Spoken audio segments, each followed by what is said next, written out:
Ya, baik. Assalamualaikum warahmatullahi wabarakatuh. Sebelumnya, izinkan saya untuk memperkenalkan diri. Nama saya Safra Sabila dengan NIM 267 dari kelas H. Di sini saya ingin mempresentasikan tugas yang telah saya buat di pertemuan 7 Kimia Farmasi 1 mengenai analisis beberapa gugus fungsi, reaksi alkaloid, dan spektrofotometri UV vis dan infrared. Nah, tujuannya itu untuk penugasan ini adalah menguji kita terkait materi-materi yang sudah diberikan dosen, apakah nerap atau tidak, ya mengenai uji gugus fungsi alkaloid, spektro UV-Vis, dan UV-IR. Di sini juga ada perbandingan analisis pengamatan dan juga literatur. Nah, untuk soal nomor satu, yaitu ini ada postur analisis, di mana ini ada senyawa namanya asiklovir. Nah, ini ada beberapa gugus. Ini ada OH, ada alkohol, ada ether, ada amida, ada amina, dan juga ada aromatis benzen. Di sini kita harus buat diagram alir gugus fungsi alkaloid, spektroivivis, dan spektroinfrared. Nah, di sini ada reaksi gugus fungsinya. Kalau alkohol itu bisa pakai uji esterifikasi, yang dimana em, amatinnya itu positif atau negatifnya itu pakai aroma ester khas yang memang wangi dan menyengat. Ini sampel asam salisilat H2SO4 sebagai katalis dan dipanaskan. Lalu ada juga oksidasi KMnO4 di ether. Ada KMnO4 ditambahkan ke zat, lalu ada H2SO4 encer dingin, ini fungsinya buat katalis, lalu dihilangkan kelebihannya dengan tambahkan asam oksalat, lalu diamatin perubahannya. Lalu ini ada gugus amina, jadi uji PDB-HCl, tinggal sampel tambah PDB-HCl, nanti diamatin perubahannya. Kalau positif itu dia ada coklat. Lalu lanjut di pelepasan NH3 di gugus amida, dimasukin zat, dimasukin NaOH, dimasukin kertas lakmus kering di ujung tabung. Nah, itu harus kering dan juga warna merah karena kita mau mengidentifikasi basanya. Udah gitu udah dipanaskan nanti ada eh, ada gas yang memang ke atas lalu mengubah si kertas lakmus merah ini menjadi warna biru dan tercium bau amonia. Nah, untuk GHC-nya ini karena dia cuma sedikit, pelarutnya ditabung doang kan, terus reagennya juga sedikit dan juga posturnya itu sederhana di green analysis chemistry-nya. Lalu di alkaloid juga sama, dia hanya membutuhkan tabung reaksi, sampel dan juga pereaksi. Ada Dragendorf jadi jingga atau coklat, Mayer jadi putih krem, Wagner jadi coklat kemerahan, dan Bouchard itu jadi endapan coklat. Lanjut ke spektroivivis, ini eh, lebih menerapkan GAC atau Green Analysis Pharmaceutical, yang dimana kita nggak perlu banyak reagen, kita hanya perlu pelarut atau pelarut organiknya. Analisisnya cepat karena kita pakai alat namanya spektro dan limbahnya itu sedikit. Tinggal kita larutkan aja sampelnya dengan pelarut, lalu dibersihkan kuvet, lalu dimasukkan ke ini spektrofotometri. Nah, prinsipnya spektro itu adalah kita masukin suatu zat yang sudah dilarutin dengan konsentrasi tertentu, lalu nanti di alat spektronya itu ada cahaya tampak atau si UV-nya, biar mengukur si lambda maksimalnya berapa. Karena memang di senyawa itu punya macam-macam senyawa yang punya macam-macam panjang gelombang.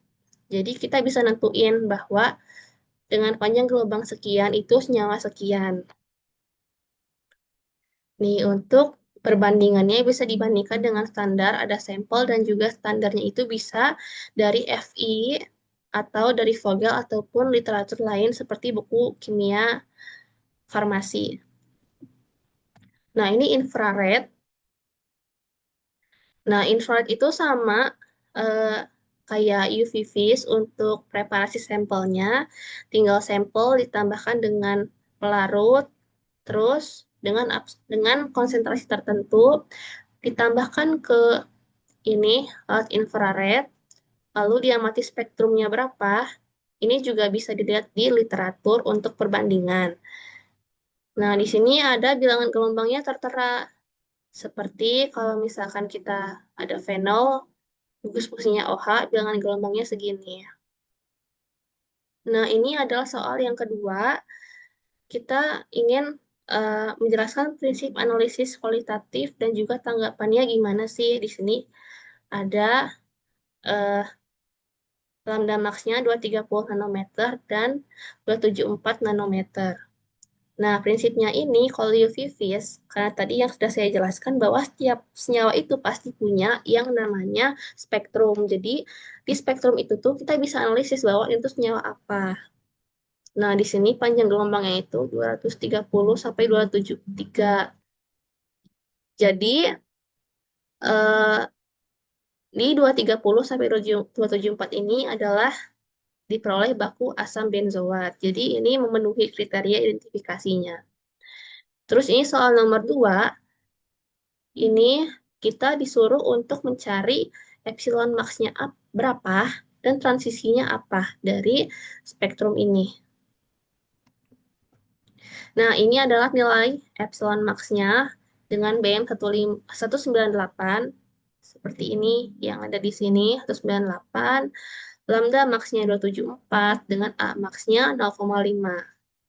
Nah, ini kita hitung pengencerannya jadinya seperti ini, lalu diubah ke mol.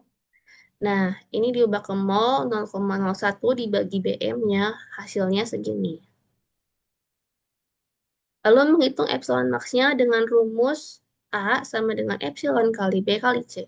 Namun karena kita menghitungnya epsilon, maka diubah dibalik gitu. Jadi hasilnya segini, 1900 liter per mol centimeter. Nah, perlu diketahui kalau misalkan epsilonnya itu kecil, atau kalau dari 1000 itu N jadi Pi, kalau epsilonnya besar, jadi Pi ke Pi kuadrat. Karena tadi hasilnya 1900, maka transisinya itu Pi jadi Pi kuadrat. Prediksi gugusnya itu cincin aromatik. Ini nomor tiganya, ini kita disuruh untuk membandingkan pengamatan dengan literatur. Nah, literaturnya itu saya memakai Farmakopoeia Indonesia dan memakai Vogel dan juga beberapa buku literatur lain. Ini kloramfenikol struktur kimianya ada gugus nitro, ada OH atau alkohol, ada halogen, ada amida, ada aromatik. Ini sama pengamatan literaturnya untuk organoleptiknya juga tidak jauh beda, yaitu serbuk hablur warna putih dan juga tidak berbau dan rasanya pahit. Ini jarak lebur dan dari pengamatan dan literatur, ini di literaturnya 153, di sini 150 hingga 151, yaitu mumpuni. Kelarutannya dalam air dan ether, berarti memang dia tuh amfifilik, yaitu larut di organik, di polar dan juga non-polar. Ini referensinya Fi6 lagi-lagi. Prediksinya ada OH, NO2, dan juga amida.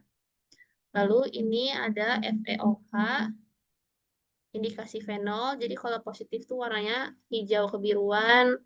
Terus ini ada amin, Bayer, brom. Lalu kalau kloramfenikol itu BM-nya 323. Ini juga sama di literatur 323. Nah, ini adalah UV vis-nya. Di sini lambdanya 278, di sini juga lambdanya 278 dengan epsilon max-nya itu segini.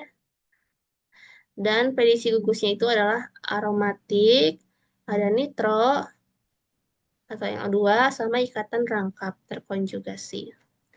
Ini pakai rumus Lambert-Beer yang tadi sudah di uh, highlight juga.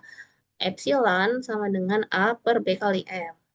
Hasilnya 9,708 liter mol per cm. Ini spektrum IR-nya terlampir. Kalau ini itu Saya memakai referensi dari PowerPoint dosen. Di sini memang jadi gugusnya itu berbeda, intensitasnya berbeda, dan bilangan gelombangnya itu berbeda juga. Di sini CO, OH, cara rangkap 2O kuat, CH, cara rangkap 2C, dan aromatik itu sedang. Lanjut ke soal nomor 4, ini sama seperti tadi, tapi ini isolasi dari bahan alam. Ini ini spektrumnya. Lalu di sini acetaminophen atau bisa disebut dengan paracetamol itu punya gugus OH atau alkohol, ada gugus aromatis dan juga amida. Sebenarnya OH alkohol ini dengan aromatis bisa digabung, tapi kalau digabung itu jadinya fenol.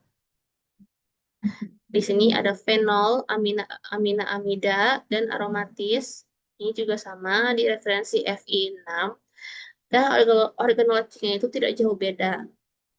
Warna putih, rasanya pahit, tidak berbau, dan juga agak higroskopis. Lalu di sini ada jarak leburnya. Ini jarak lebur ini mencangkup yang di sini cukup murni dengan referensi Vogel. Lalu kelarutannya dia amfifilik juga karena dia air polar dan juga non polar. Di sini ada reaksi kimia analisisnya itu dengan FeCl3 itu dia gugus fenol.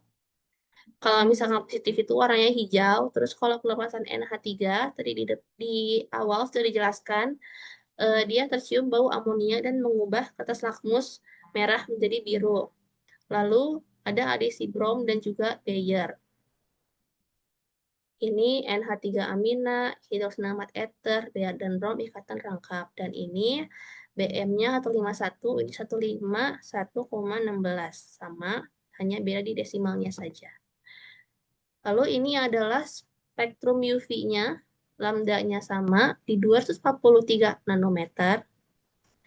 Dan ini di literatur Fi6, acetaminophen atau PCT ini transisinya pi jadi pi kuadrat karena epsilon max-nya tinggi di sini. Dengan prediksi gugusnya itu aromatik berkonjugasi. Ini adalah spektrum IR-nya. Ini tertera dengan referensi Fi lagi-lagi dengan intensitasnya kuat dan sedang dengan berbagai gugus fungsi dan bilangan gelombangnya. Baik, cukup sekian presentasi dari soal-soal yang telah saya kerjakan. Kurang lebihnya mohon maaf. Wassalamualaikum warahmatullahi wabarakatuh.